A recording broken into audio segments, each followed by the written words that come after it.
Bismillahirrahmanirrahim. Assalamualaikum warahmatullahi wabarakatuh.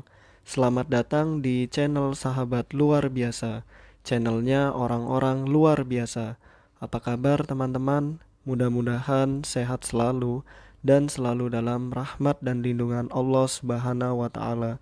Amin ya robbal alamin.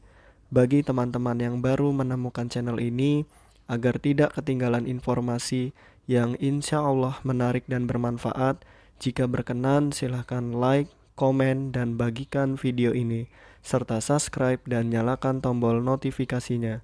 Syukron jazakumullah khairan. Alhamdulillahillazi bini'matihi tatimus solihat. Segala puji hanya milik Allah yang dengan segala nikmatnya segala kebaikan menjadi sempurna. Salawat serta salam semoga tercurah limpahkan kepada Nabi Muhammad sallallahu alaihi wasallam serta istri-istri beliau, saudara-saudara beliau, tabi'in, tabi'ut tabi'in, dan bagi kita yang insya Allah setia dan istiqomah mengikuti sunnahnya sampai akhir hayat. Amin ya robbal alamin. Rabbi syrohli sodri wa yasirli amri wahlul uqdatam min lisani yafqahu qawli.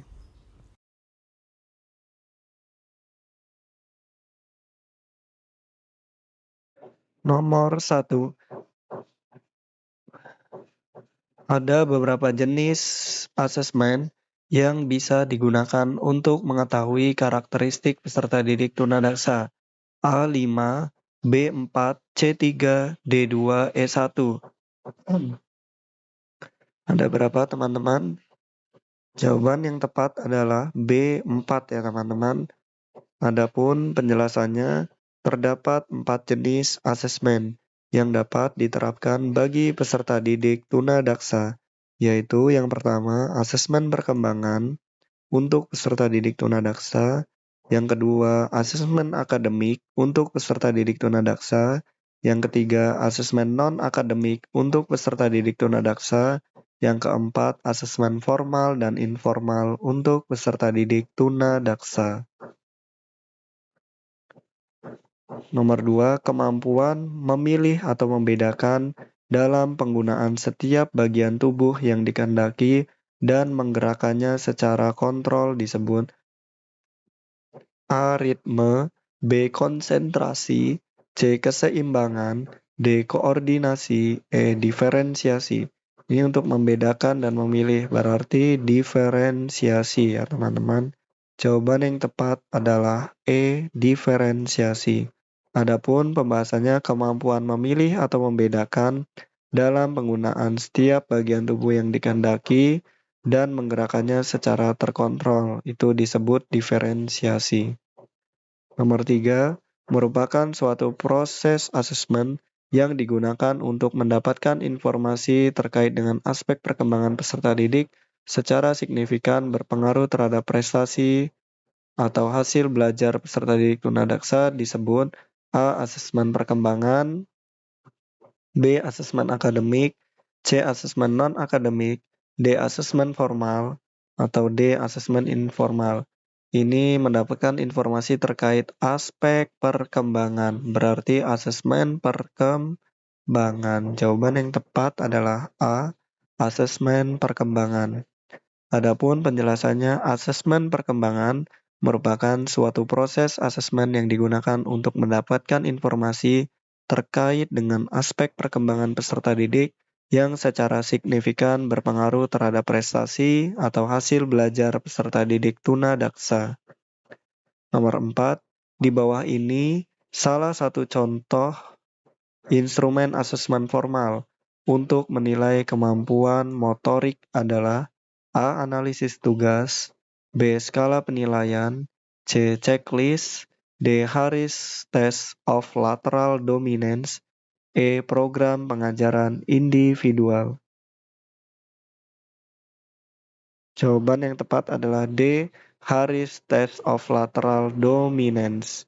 Adapun pembahasannya, contoh instrumen asesmen formal yang digunakan untuk menilai kemampuan motorik peserta didik tunadaksa meliputi ada 3. Yang pertama ada Harris Test of Lateral Dominance. Itu untuk tangan, mata, dan kaki. Hand, eye, foot. Yang kedua ada Munro Sherman Detroit Test of Learning Aptitude. Yang ketiga ada The Purdue Perceptual Motor Survey atau PPMS. Nomor 5, mendapatkan informasi yang akurat tentang indikator potensi peserta didik tunadaksa yang masih dapat dioptimalkan merupakan tujuan pokok dari A. Asesmen akademik, B. Asesmen perkembangan, C. Asesmen kekhususan, D. Asesmen formal, E. Asesmen informal. Yang mana teman-teman? Jawaban yang tepat adalah C. Asesmen kekhususan.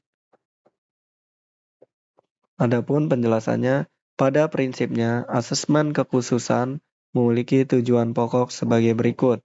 Yang pertama, mendapatkan informasi yang akurat tentang kondisi kelainan atau ketunaan peserta didik tunadaksa.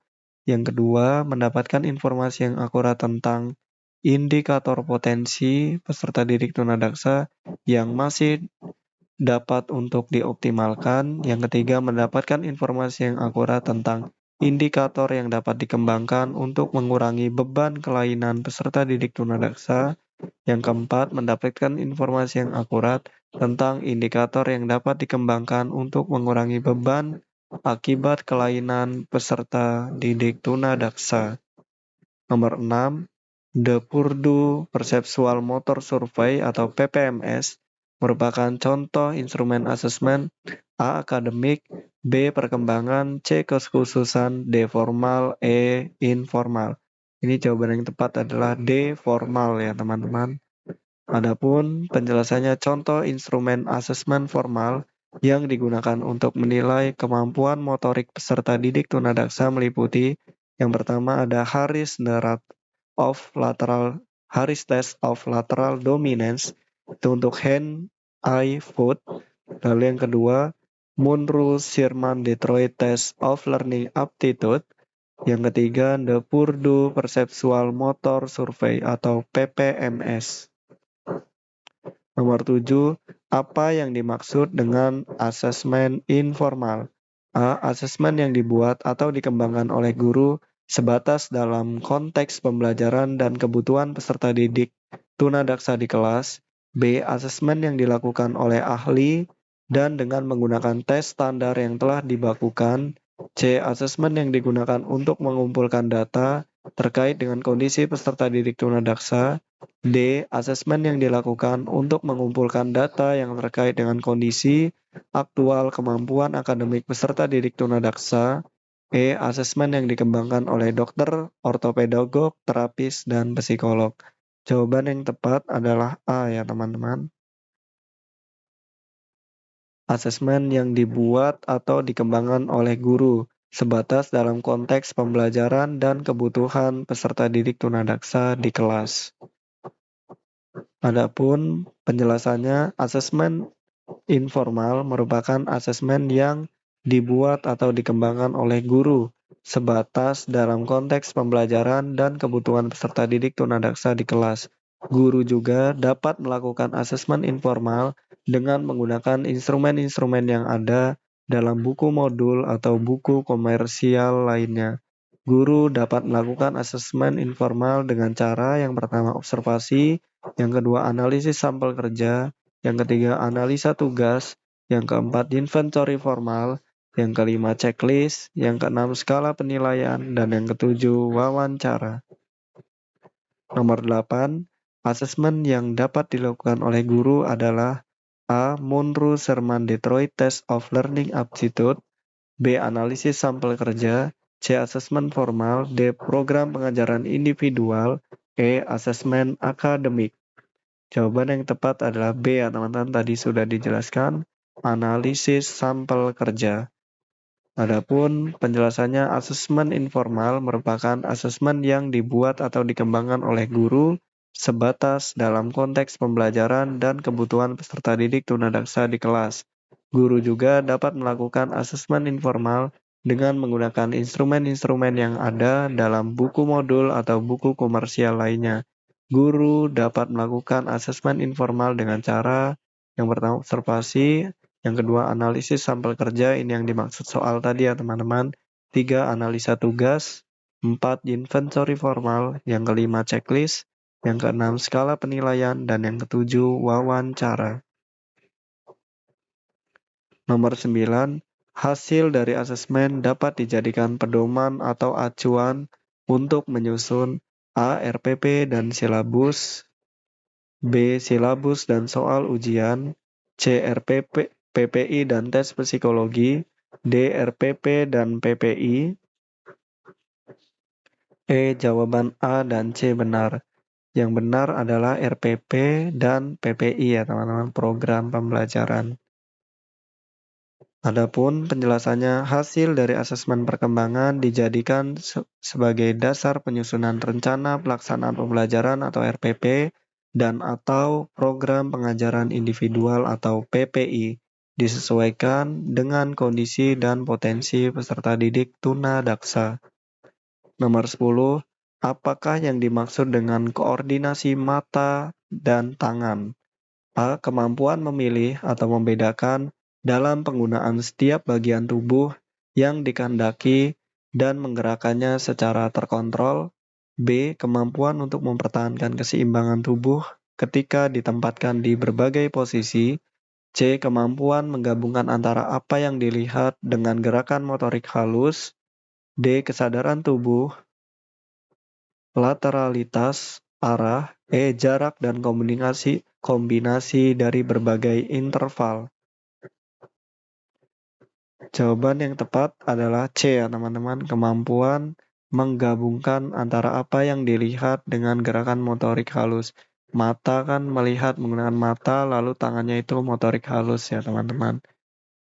Adapun pembahasannya koordinasi mata tangan yaitu kemampuan menggabungkan antara apa yang dilihat dengan gerakan motorik halus. Baik teman-teman, mungkin itu saja yang dapat saya bagikan. Apabila ada kebenaran, pastikan itu datangnya dari Allah Subhanahu wa Ta'ala, dan apabila ada kesalahan, pastikan itu datangnya dari saya. Maka, apabila ada kebenaran, mohon doakan kebaikan, dan apabila ada kesalahan, mohon dimaafkan dan diingatkan. Syukron, jazakumullah khairan. Allahumma inni as'aluka ilman nafi'an wa rizqan thayyiban wa amalan mutaqabbalan. Subhanakallahumma wa bihamdika asyhadu an la ilaha illa anta astaghfiruka wa atubu ilaik.